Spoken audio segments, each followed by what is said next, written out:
Assalamualaikum warahmatullahi wabarakatuh. Perkenalkan nama saya Kimi Farelano Putra dari Oceanografi C. Di sini saya sebagai moderator untuk pembahasan modul kelima yaitu pasangan dan surut, yaitu modul terakhir ya teman-teman. Sebelumnya kita tepuk tangan dulu karena kita kehilangan satu pejuang ya. Kita turut berduka juga karena kehilangan satu peserta. Ya mohon maaf ya, karena kita juga emang pengennya disiplin dan begitulah, panjang deh kalau diceritain emang panjang. Oke, jadi langsung aja ke pembahasan yang pertama yaitu oleh Kim Farno Putra, yaitu saya. Nah, lucu. Oke, nah kalian bisa dilihat. Oh iya, kan share screen dulu ya teman-teman. Tapi aku kan yang rekam ya, jadi kayak nggak perlu juga sih. Ya, jadi gini guys. Kan pertama nih, yang pembahasan yang pertama itu penentuan spring tide dan nip tide. Di sini saya kebagian di bagian spring tide. Spring tide itu apa sih, Bang? Spring tide itu terjadi ketika bumi, bulan dan matahari itu jadi satu garis lurus, satu garis lurus yang sejajar. Mau pas bulan purnama sejajar ini tuh bikin gaya tarik gravitasi bulan sama matahari saling memperkuat. Jadi kayak kan bumi, bulan, matahari sap gitu loh. Jadi fenomena ini tuh dikenal sebagai pasang surut purnama karena terjadi secara periodik dua kali dalam satu bulan lunar. Akibatnya perbedaan antara muka air laut tertinggi dan terendah menjadi sangat mencolok. Spring tide sangat penting diperhatikan dalam aktivitas pesisir dalam seperti pelabuhan, reklamasi dan budaya perairan. Kondisi ekstrim dari pasang surut ini juga dapat meningkatkan risiko banjir rob di daerah-daerah pesisir rendah seperti perairan Pangandaran, perairan Pare-Pare. Nah, spring tide ini umumnya tuh punya durasi yang pendek, tapi dampaknya signifikan lah. Jadi tuh dia tuh bisa kayak buat penangkapan kerang ataupun perikanan karena kondisi air yang lebih ekstrem. Selanjutnya ada penentuannya nih. Gimana sih kita cara nyari kayak ini spring tide apa bukan, Bang? Gitu kan. Pasti kalian mau tahu kan? Nah, di sini, Bos.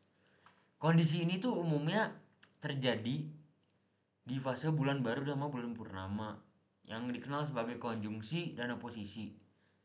Ya, pokoknya yang tadi lah itulah.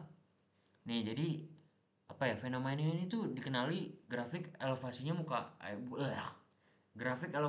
air laut yang menunjukkan fluktuasi ekstrim. Jadi kayak woi woi HWL-nya tuh kayak tinggi banget guys, kayak my god.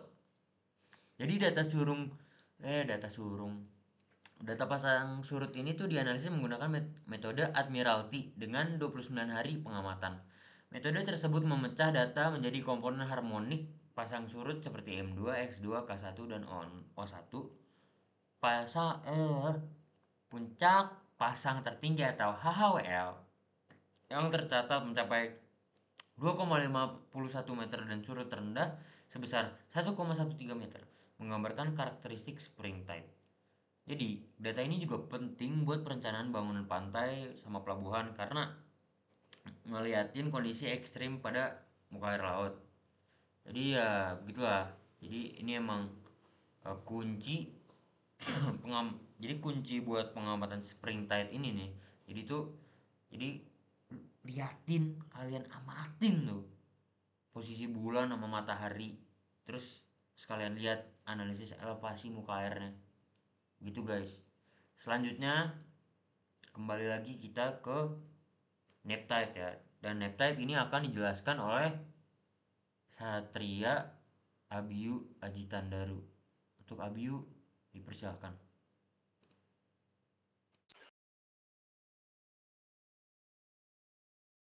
Niptide ya.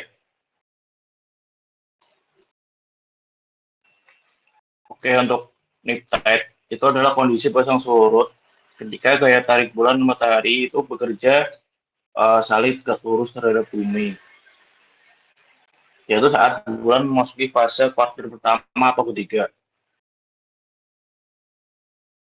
Nah, itu dia menghasilkan amplitudo pasang surut yang lebih kecil dari hari-hari biasanya, yang menyebabkan perbedaan antara pasang tertinggi dan surut terendah menjadi minimal. Dan keadaan ini itu penting untuk diamati karena bisa mempengaruhi berbagai aktivitas seperti aktivitas pelayaran, reklamasi pantai, dan pemetaan zona intertidal. Nah, di stasiun yang kita amati, kayak di Manado dan Sadeng, nip tide itu ditunjukkan melalui grafik elevasi yang stabil dengan fluktuasi air laut yang tidak ekstrim. Nah, penentuannya itu dilakukan dengan analisis data elevasi menggunakan metode harmonik seperti Admiralty atau program Neotide. Nah, selama nip tide itu komponen pasang surut semidiurnal seperti M2 dan S2-nya itu cenderung lemah. Sedangkan komponen diurnal kayak K1 dan O1 itu lebih terlihat gitu. Di perairan Manado itu nip tide-nya dicirikan dengan selisih muka air laut yang kecil antara pasang surut antara pasang dan surut sekitar kurang lebih 60 cm. Nah, kondisi ini itu membuat arus itu lebih lemah, dan kalau arusnya lebih lemah itu bisa mendukung kegiatan seperti penyelaman dan penelitian ekosistem bawah laut. Juga menguntungkan masyarakat pesisir dalam mengantisipasi banjirop karena elevasinya tidak ekstrim. Nah, NIPTAD itu juga menjadi indikator penting untuk memahami keseimbangan gaya tarik beda langit terhadap air laut. Sekian dari saya.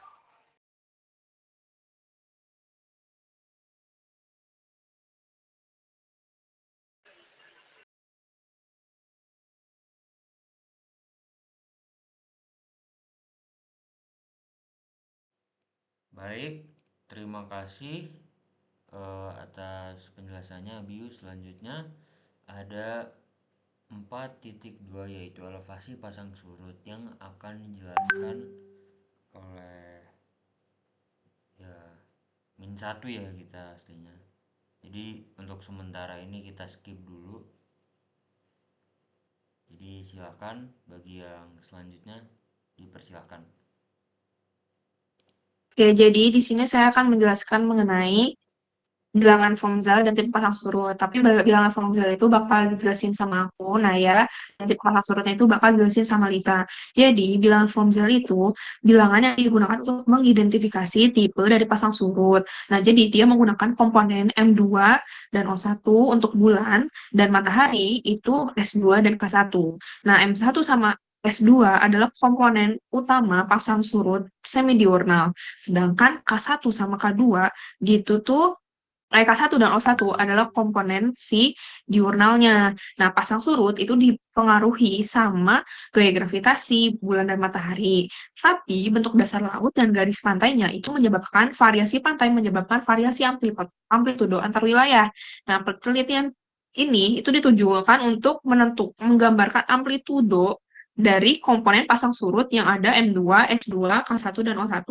Nah, jadi saya akan menunjukkan di sini. Nah, jadi kita tuh kan di sini dapat bilangan Formzal ini kan. Nah, jadi di sini tuh di stasiun Sadeng tuh nilainya 1,1255. Nah, di situ ada ketentuannya. Jadi kayak kalau misalkan si kurang dari sama dengan 1/4 kan berarti 0,25. Nah, berarti kalau ini tuh berada, kalau 1,125 itu berarti beradanya di sini kan, di antara yang ini. Yang kedua berarti dia tuh pasang campuran dominan harian tunggal. Nah, selanjutnya kalau di sini tuh yang perairan Manado itu dapatnya 1,19133 juga. Jadi nilai Fomzal ini tuh didapetin dari suatu rumus. Nah, rumusnya tuh hampir mirip sama si interpolasi. Cuman yang kalau yang dipakainya tuh cuman yang tadi yang SM2, O1, S2, K1. Nah, yang itu yang dipakai.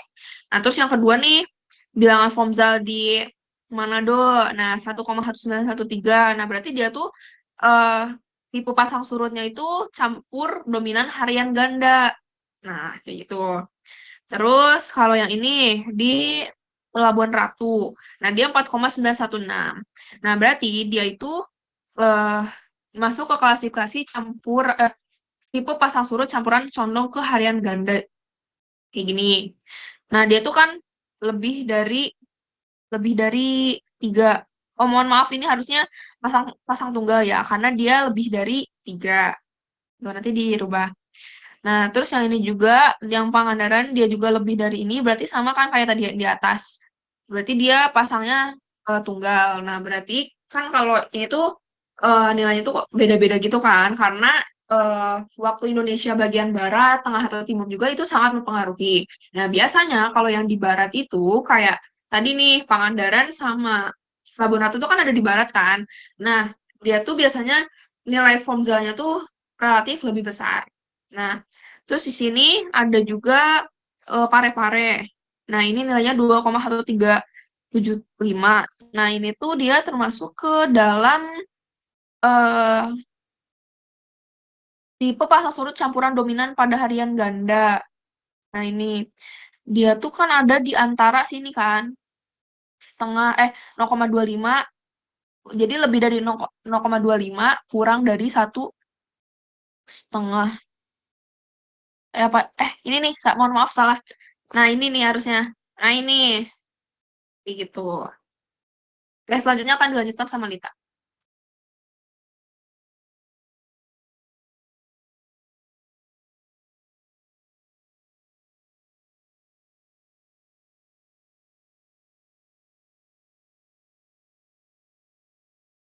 Nah, selanjutnya di sini untuk menentukan tipe pasang surutnya itu dia dapat ditentukan dari frekuensi airnya pada saat terjadinya pasang surutnya itu.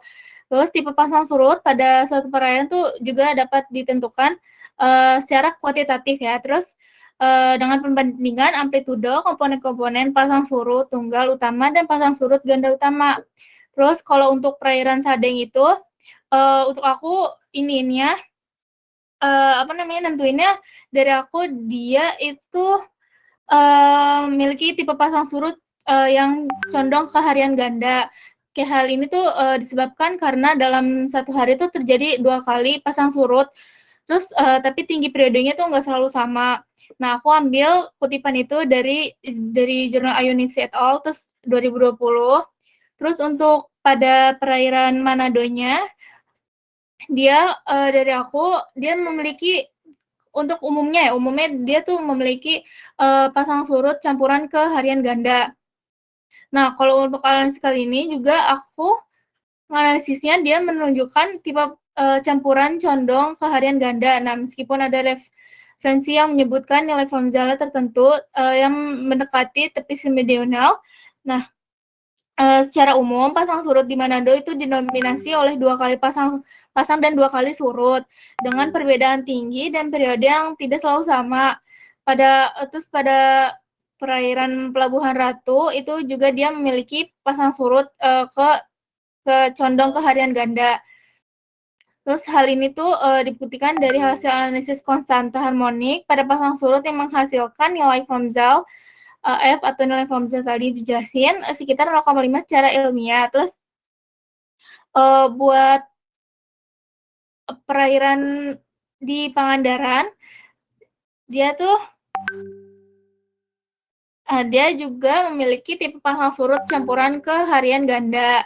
Terus kondisi ini tuh umumnya ditemukan di pantai, kan dia ada di pantai selatan Jawa Barat yang berhadapan langsung dengan Samudra Hindia. Nah, di mana dalam satu hari itu terjadi 2 kali pasang surut. Terus namun perbedaan tingginya dan periodenya bervariasi. Terus kemudian untuk perairan Pare-Pare, dia kan berada di Teluk Pare-Pare di Sulawesi Selatan. Berdasarkan karakteristik perairannya itu semi tertutup dan untuk hasil analisisnya di wilayah serupa tipe pasang surut di Pare-Pare juga umumnya campuran ke condong harian ganda. Walau pada pengaruh lokal juga bisa menyebabkan variasi kecil pada pola pasang surut. Terus itu aku kutip dari jurnal Kurniawan dan Mamoto pada tahun 2019. Dan selanjutnya saya kasih ke Kimi.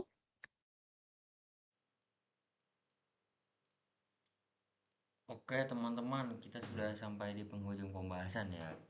Tapi karena ada satu orang yang kurang, mungkin untuk ini waktu kita buka pengumuman SNBT teman saya dulu ya teman-teman.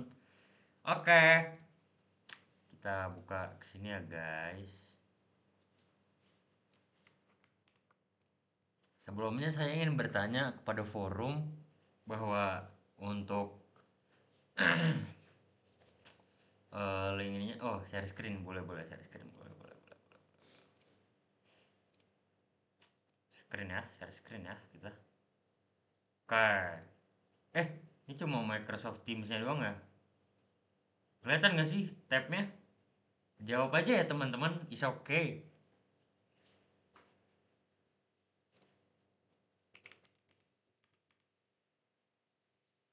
Oke guys.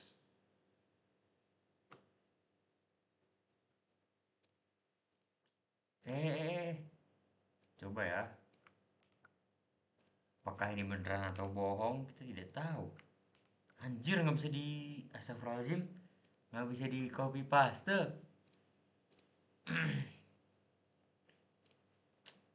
2302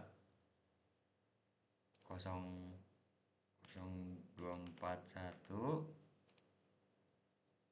4613.